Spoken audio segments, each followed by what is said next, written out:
கோவையினுடைய திமுக தேர்தல் களத்தை செந்தில் பாலாஜி சிறையில் இருந்து இயக்கி வருவதாக ஒரு பார்வை இருக்கு. உண்மைதான், உண்மைதான்.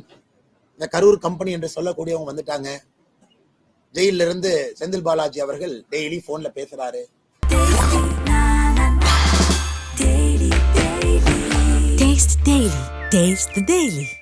இந்த கரூர் கம்பெனி என்று சொல்லக்கூடியவங்க வந்துட்டாங்க.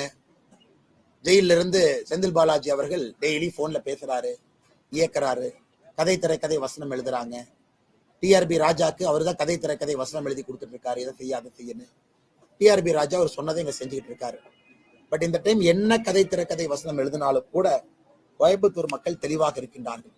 இன்னைக்கு திமுக என்னன்னா, ஜெயிலில் இருந்து ஒருத்தர் கதை திரைக்கதை வசனம் எழுதணும், அதை இங்க இருக்கக்கூடிய வேட்பாளர் செய்யணும், இங்க வந்திருக்கக்கூடிய அமைச்சர்கள் அதை இம்ப்ளிமெண்ட் பண்ணணும். என்ன நடந்தாலும் கூட நான் தான் முதல்ல இருந்து சொல்றேனே பாருங்க, தங்க சுரங்கத்தையே நீங்க கொட்டினா கூட இந்த முறை கோயம்புத்தூர்ல பாரதிய ஜனதா கட்சி தேசிய ஜனநாயக கூட்டணி வெற்றி பெறுவது உறுதி.